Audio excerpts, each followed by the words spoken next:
Shalom, eu sou a Bispa Renata e hoje nós vamos para o nosso sexto módulo falando do Ministério sobre Mulheres. Eu quero ressaltar novamente assim que não dá para eu falar em cada argumento, tem muita coisa para falar do pensamentos dos contemplaristas e muita coisa para falar dos igualitários.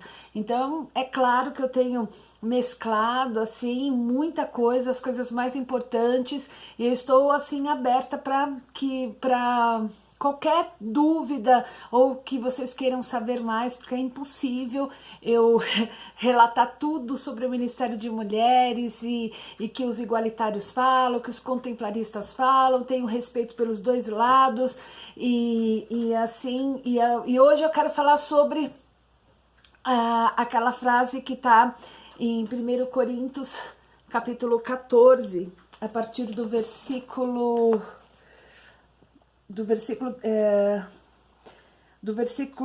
34, que diz assim: que as mulheres se conservem caladas na igreja, porque não lhes é permitido falar, mas estejam submissas como também a lei o determina.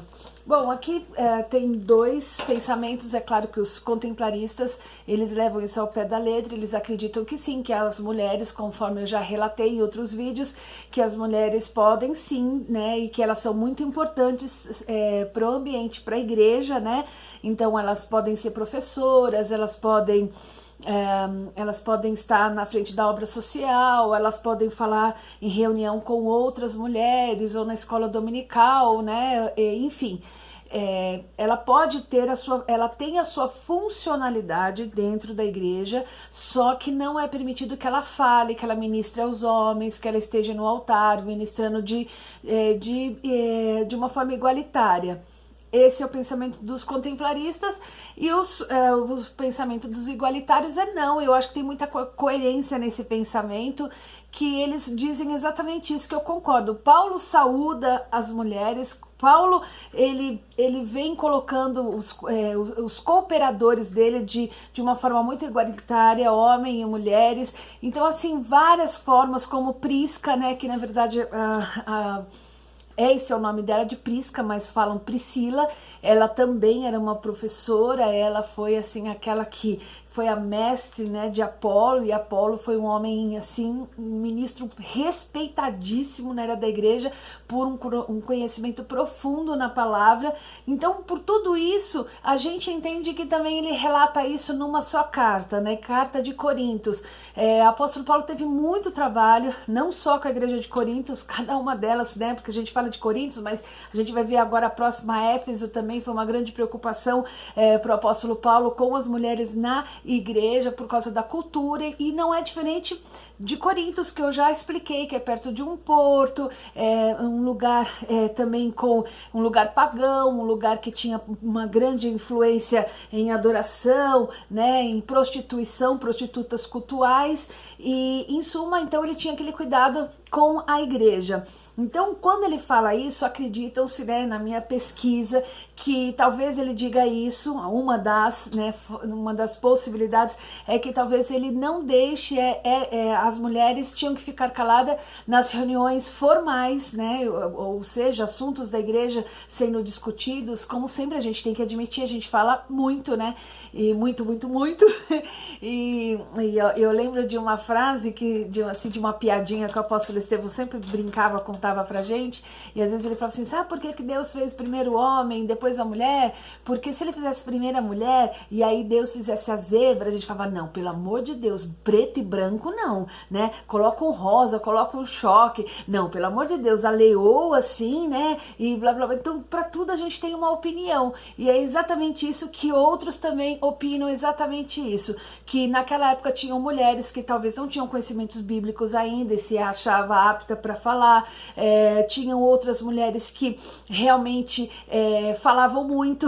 Eu aprendi, agora realmente até confesso que eu tomo cuidado, né, porque meu professor de terapia grupal, ele estava dizendo, né, que é o narcisista, essa pessoa que precisa falar muito. E é verdade, às vezes a gente está dando aula, sabe, coisas óbvias, e aí as pessoas querem comentar em cima da fala do professor. Isso também é uma característica narcísica, né, da pessoa.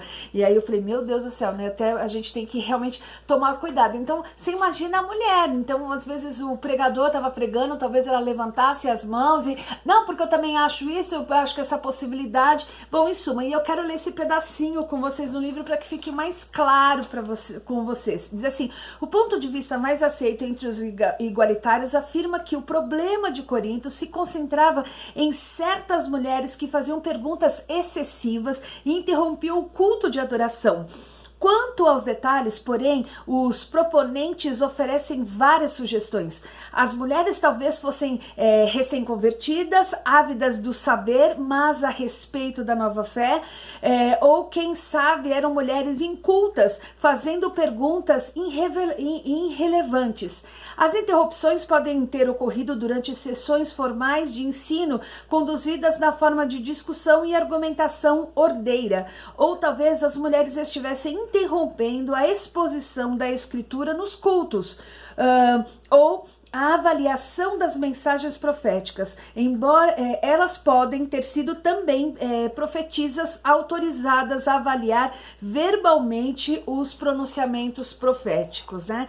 Então aí fica a dica, essa explicação que esses dois grupos, os contemplaristas e os igualitários, têm, né, a respeito que as mulheres devem ficar caladas. Cada um tem o seu pensamento, é claro que eu respeito os contemplaristas, mas eu sou igualitária e eu acredito sim piamente que o Senhor trouxe essa liberdade. Um dos maiores problemas, acho que o maior desafio do apóstolo Paulo, na verdade, nas suas cartas dentro da igreja, era exatamente trazer essa consciência para a igreja, que todos nós somos livres e não tinha mais essa competição, essa rivalidade entre judeu e grego, né? Então ele traz, ele quer trazer ele faz um trabalho contínuo, né? Porque eram imensos os problemas que surgiam na igreja a respeito disso, dessa afronta, dessa diferença, de algo assim realmente que vinha, era um ataque para desestruturar a igreja. Então esse foi um dos desafios assim mais fortes do apóstolo Paulo, é trazer esse conhecimento, trazer esse entendimento, essa ética e esse respeito dentro da igreja. Bom, agora nós vamos falar sobre a igreja de Éfeso, que nós vamos ver também que tem bem coisas assim, bem diferentes mesmo. Então diz assim que as mulheres de Éfeso, é possível que algumas mulheres queriam ter autoridade de forma inadequada, ensinando heresias, e Paulo quer impedir que fizesse uso da assembleia da igreja com esse propósito. E as mulheres efésias talvez também tivessem pouco conhecimento bíblico, por esta razão fossem mais suscetíveis ao ensino falso. Qualquer que fosse a situação real, ela ocorreu no contexto de uma sociedade conhecida como centro da religião pagã, que é Éfeso, e eles se gabavam de possuir o maior templo da Ásia Menor, dedicado a Artemis, a deusa da fertilidade. Os ritos que cercavam esse local de adoração punham em risco a pureza da igreja. Em Éfeso, como seu enorme templo dedicado à deusa Artemis, havia centenas de sacerdotisas sagradas. Havia também centenas de sacerdotisas mulheres gregas de elevada também cultura, que eram companheiras regulares e frequentemente amantes dos gregos, e de classe alta. É provável que algumas dessas mulheres tivessem se convertido e estivessem usando suas roupas sugestivas e caras na igreja, desde que as etéreas eram na frequência professoras respeitadas na cidade mesmo e perante os homens gregos, e muitas são citadas na literatura grega. Bem provável que elas também se tornaram professoras na igreja de Éfeso. A igreja de Éfeso estava sendo devastada influência dos falsos mestres que defendiam um enorme protagonista dos cristianismos judeus. Eles provavelmente proclamaram um dualismo que levava a abordagem libertinas e ascéticas da existência física. E essas professoras propagavam mitos e genealogias, assim como conversas profanas. E esses falsos mestres foram especialmente bem-sucedidos na influência exercida sobre as mulheres de Éfeso. As viúvas mais jovens eram perseguidas por problemas sexuais e as mulheres eram fracas na fé e suscetíveis a desejos perversos, vestindo-se também de uma forma que não era o que aí fala, de uma forma modesta, né? Que essa é a ordem do apóstolo para a igreja. E as mulheres estavam provavelmente entre as que passavam adiante as fábulas e as fábulas profanas e também os mitos, né? Então a gente vê aqui um grande problema e eu quero falar, a gente vai ler alguns versículos, eu já disse que não tem como, né? Eu gostaria, porque é assim que eu dou aula, eu gosto de ir lá nas escrituras e a gente juntas, né? Nós lermos. Mas eu achei interessante que uma das coisas que ele fala está em 1 Timóteo capítulo 2. Cadê? 1 Timóteo, capítulo 2, versículo do 9 ao 10, diz assim: da mesma forma que as mulheres em trajem decente se enfeite com modéstias e bom senso, não com tranças no cabelo, ouro, pérolas ou roupas caras, porém com boas obras, como convém às mulheres que professam ser piedosas. Ou seja, então essas mulheres que eram professoras, eram mulheres cultas, elas pertenciam, elas, né, estavam no meio da classe alta, e essas mulheres agora se convertem, vão para a igreja, elas eram amantes de gregos, então a forma que elas, né, mostravam, elas se expunham perante a sociedade, era algo que também provava para a sociedade o seu poderio, que eram, como eu já disse para vocês, aquelas tranças, pérolas, ouro no cabelo, né? As suas roupas era, né, bem assim,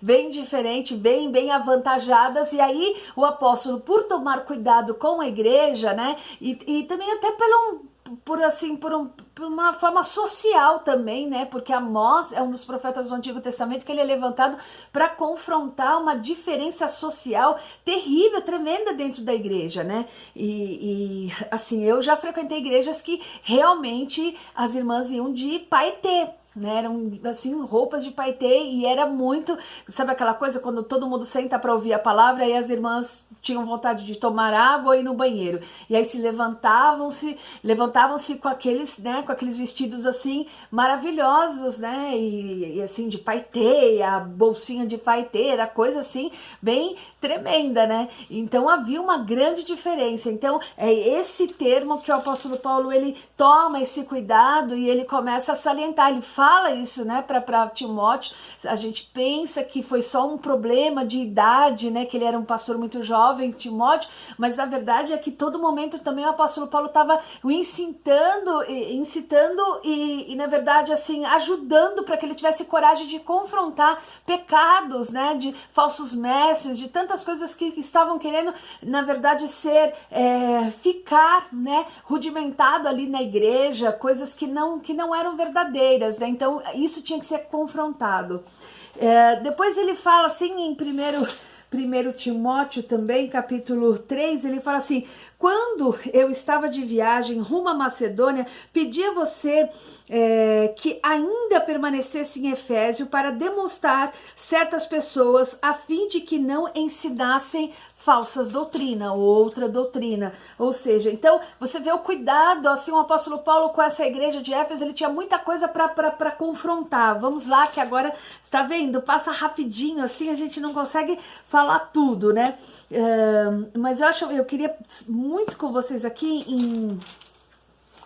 em 1 Coríntios, capítulo 5, versículo 6, quando o apóstolo Paulo fala sobre as viúvas. Primeiro ele começa a falar da viúva já de uma idosa. Ele fala assim, somente poderá ser incluída na lista de viúvas aquela que tiver mais de 60 anos, que tiver sido esposa de um só marido e que seja recomendada pelo testemunho de boas obras, se criou filhos, se exercitou hospitalidade, se lavou os pés dos santos, se socorreu os atribulados e se viveu a prática zelosa do tipo de boa obra. Então esse é o perfil de uma mulher que deve ser reconhecida na igreja, uma mulher de 60 anos que teve essas práticas dentro da igreja. Depois ele diz assim, mas não inclua na lista viúvas mais novas, porque quando seus desejos fazem com que se afastem-se de Cristo, querem casar, tornando-se condenáveis por anularem o seu primeiro compromisso. Além do mais, elas aprendem também a viver ociosas, andando de casa em casa, e não somente ficam ociosas, mas ainda se tornam fofoqueiras e intrometidas, falando o que não devem. Por isso quero que as viúvas mais novas casem, criem filhos, sejam boas donas de casa e não deem ao adversário motivo algum para falar mal de nós. Pois algumas já se desviaram, segundo Satanás. Se alguma mulher crente tem viúvas na sua família, socorras para que a igreja não fique sobrecarregada e possa socorrer as viúvas que não tem ninguém. Ou seja, então é que ele deixa bem claro, porque a viúva nova, o que é ociosa? Ela vai sentir falta de ter relações sexuais, ela vai ficar cheia de prazeres, e às vezes quando isso não é canalizado para o lugar certo no qual Deus constituiu, essa mulher fica ociosa, essa mulher fica muito ansiosa, ao ponto de ela virar uma mulher fofoqueira, de casa em casa. E é muito bacana porque até na psicologia, na época atrás, onde as mulheres ficavam histéricas, Freud fala sobre isso, né? Trata sobre isso, ele descobre que tem muito a ver com a sexualidade, e ele traz esse, né? É aí que começa, né, a terapia dentro da psicanálise. Mas também eu acho muito interessante que os próprios médicos antigos, na antiguidade também, eles meio que usavam vibradores, né, para satisfazer algumas mulheres que elas estavam assim em fases assim terríveis. Então às vezes a gente rotula uma mulher, mas por trás disso existe uma falta, existe um desejo, e é isso que o apóstolo Paulo ele é tremendo, né? Que experiência, que homem magnífico. Então ele olha para a mulher viúva e diz assim, não, que ela case de novo, que ela tenha filhos, e porque para que ela não vire uma mulher ociosa. Então tudo Deus faz perfeitamente, Deus faz debaixo de uma regra, e assim, é com muito respeito que eu vejo ele falando isso. Eu achei tremendo também aqui que eu até peguei nesse livro aqui que eu tava vendo, porque eu tô lendo vários livros, e eu achei interessante quando também ele diz assim a respeito das mulheres. As mulheres devem ser calmas, controladas, respeitando e confirmando seus professores, em vez de exercerem autoridade autocrática que destrói suas vítimas. Paulo não está aqui proibindo as mulheres de pregar, de orar, de exercer uma autoridade edificante, nem de pastorear. Ele simplesmente ele está proibindo que elas ensinem ou usem sua autoridade de maneira destrutiva, né? E assim, gente, aqui corre muito tempo, né? Mas em 1 Timóteo capítulo 1 e capítulo 3 e 1 Timóteo capítulo 4 ao versículo 7 fala sobre fábulas profanas, né? Que os mestres, essas mulheres também provavelmente eram professoras na igreja de Éfeso, e elas criam, né? Na verdade o que a gente fala de sincretismo religioso, talvez assim as experiências com Artemis, o que elas achavam alguma coisa de Artemis e misturavam com a igreja, e mitos, né? E então traziam isso para a igreja e traziam o quê? Uma contaminação. E é isso que o apóstolo Paulo começa a dizer dizer para Timóteo que tem que ter, na verdade, tem que ter muito cuidado com isso. Por isso que ele está dizendo aqui, é por isso que eu deixei você, eu vim, fui fazer outra, né, fui para outros territórios, mas eu deixei, Timóteo, você em Éfeso justamente para que você advertisse e você não deixasse que isso ocorresse. E para terminar, capítulo 4, versículo 7, ele diz assim: mas rejeite fábulas profanas de velhas caducas, exercita-se pessoalmente na verdade. Ou seja, então essas mulheres ensinavam fábulas, ensinavam coisas que não eram de Deus. Quem já não passou por isso, às vezes, de passar a noite morrendo de medo porque alguma velhinha contou, né, uma história assim, aquelas fábulas de bruxas, de tantas outras coisas que nós nem dormíamos morrendo de medo, né? Então, assim, gente, como eu disse, assim, é muito apaixonante. Eu sou apaixonante, eu gosto, assim, sabe, de cavocar mesmo, assim, o que aconteceu naquela época. O que eu tô dando é um conhecimento básico para que você corra atrás, se você quiser, se aprofunde muito mais. E esse é mais um módulo do Ministério com Mulheres na Igreja. Shalom!